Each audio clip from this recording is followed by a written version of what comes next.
అంశాన్ని చూద్దాం.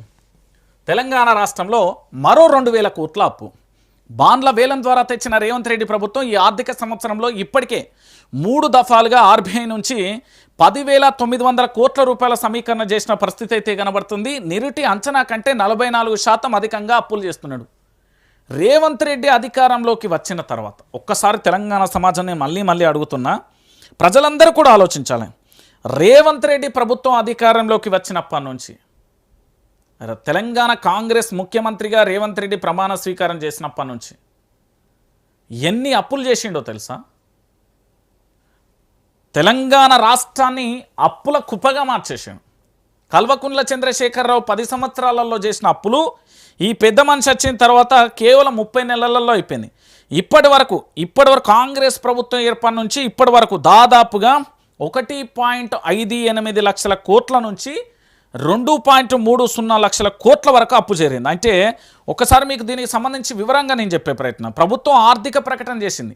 ముఖ్యమంత్రి రేవంత్ రెడ్డి గారు శాసనసభ సాక్షిగా కూడా ప్రకటించిన దాని ప్రకారం కాంగ్రెస్ ప్రభుత్వం అధికారంలోకి వచ్చిన మొదటి 15 నెలల కాలంలోనే 1,58,000 కోట్ల రూపాయల అప్పు చేసింది రేవంత్ రెడ్డి ప్రభుత్వం. కేవలం 15 నెలల కాలంలోనే 1,58,000 కోట్ల రూపాయల అప్పు చేసింది.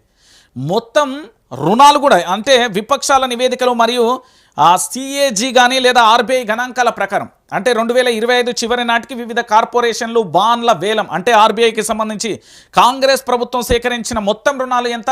2,30,841 కోట్లకు చేరింది. అంటే సిఏజీ కానీ ఆర్బీఐ గణాంకాల లెక్కల ప్రకారం కానీ దాంతోపాటుగా కార్పొరేషన్లు కానీ బాండ్ల వేలం ద్వారా మొత్తం వివిధ అన్ని రకాలుగా రేవంత్ రెడ్డి ప్రభుత్వం 15 నెలల కాలంలో 2,30,841 కోట్ల రూపాయలు అప్పు చేసింది. మరి ఇక్కడ బడ్జెట్ అంచనా వ్యయం ఏం చేసింది? 2026-27 సంవత్సరానికి 60,000 కోట్ల రూపాయలకు సంబంధించి కొత్త అప్పు తీసుకురావాలని ప్రభుత్వమే చేసింది. ప్రతిపాదన బడ్జెట్లో పేర్కొన్నది. ఇది అవమానకరం, ఇది ఘోరం, దురదృష్టకరం.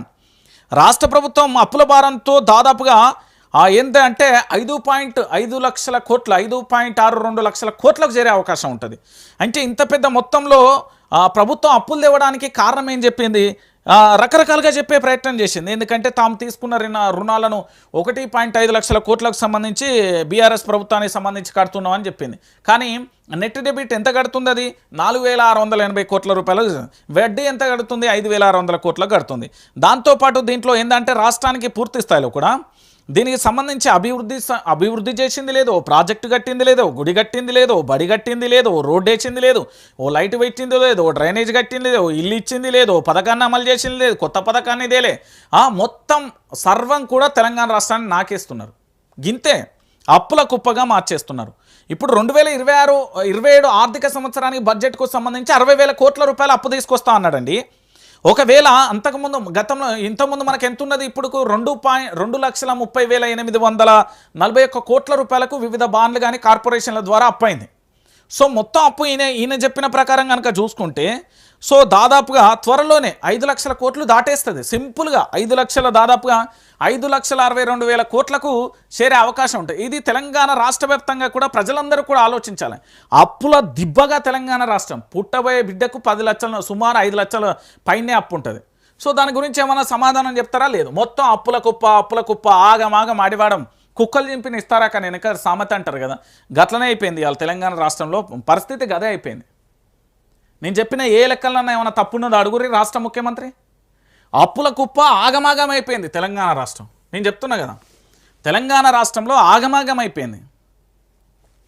ఇక ఇంకొక విషయం ఏంటంటే మొత్తం కాంగ్రెస్ ప్రభుత్వం అధికారంలోకి వచ్చిన తర్వాత నాకు తెలిసి బహుశా ఇలాంటి 100 కోట్లకు సంబంధించి జలమండలి జీఎం అక్రమార్జన 100 కోట్ల పైనే, ఏసీబీ దాటిలో బయటపడిన 5.88 కోట్ల అక్రమాస్తులు ట్యాంకర్ల దందాతో అడ్డగోలుగా సంపాదించారనే ఆరోపణ.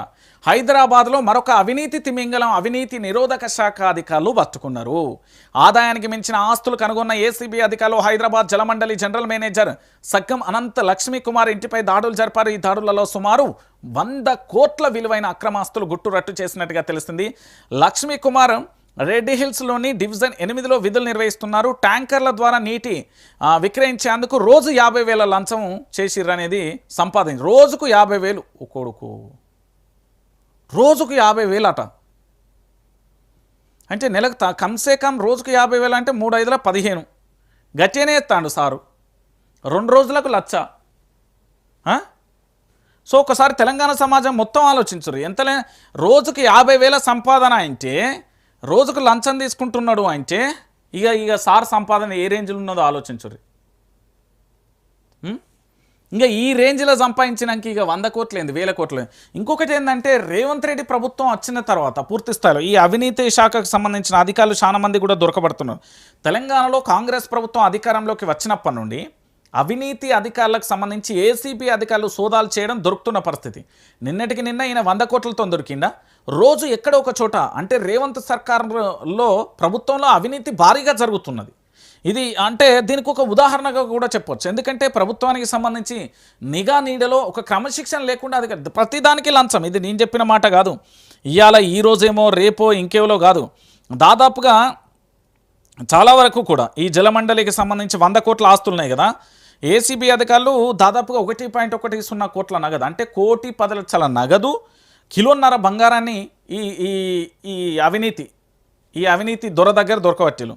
ఇంకొక విషయం ఏంటంటే ఇక్కడ అధికారం క్షేత్రస్థాయిలో కూడా మొత్తం అన్ని రకాలుగా కూడా చాలా వరకు కూడా అవినీతికి సంబంధించి రోజుకు కాంగ్రెస్ ప్రభుత్వంలో దొరుకుతున్న సంఘటనలు మనం కోకొల్లలుగా చూస్తున్నాం.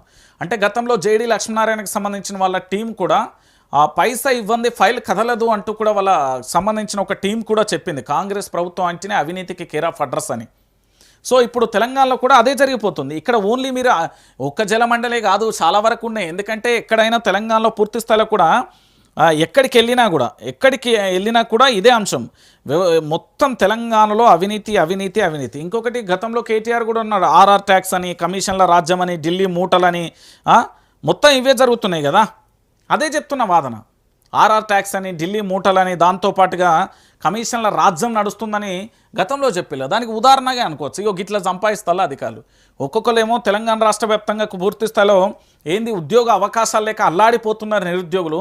నెలకి 20,000 ఇచ్చినా మేము ఉద్యోగం చేస్తారా అని చాలా మంది ఉన్నారు. తెలంగాణలో దాదాపుగా 40 లక్షల నుంచి 60 లక్షల మంది నిరుద్యోగులు ఉన్నారు.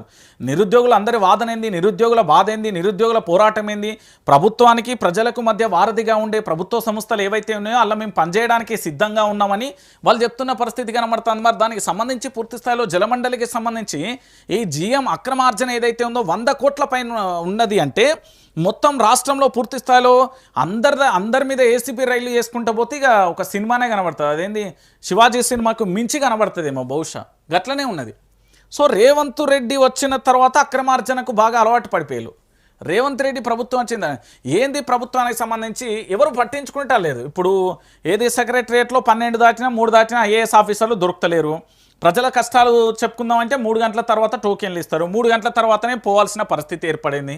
గదే జరుగుతుంది. ఇంకేమవుతుంది? ఇంకేం జరుగుతలేదు కదా. ఇంకేముంటుందండి? తెలంగాణ సమాజం మొత్తం కూడా ఆలోచించాల్సిన విషయం ఇది. ఇక వీళ్ళ బాధ వర్ణాతీతం. ఇక నేనేమంటున్నా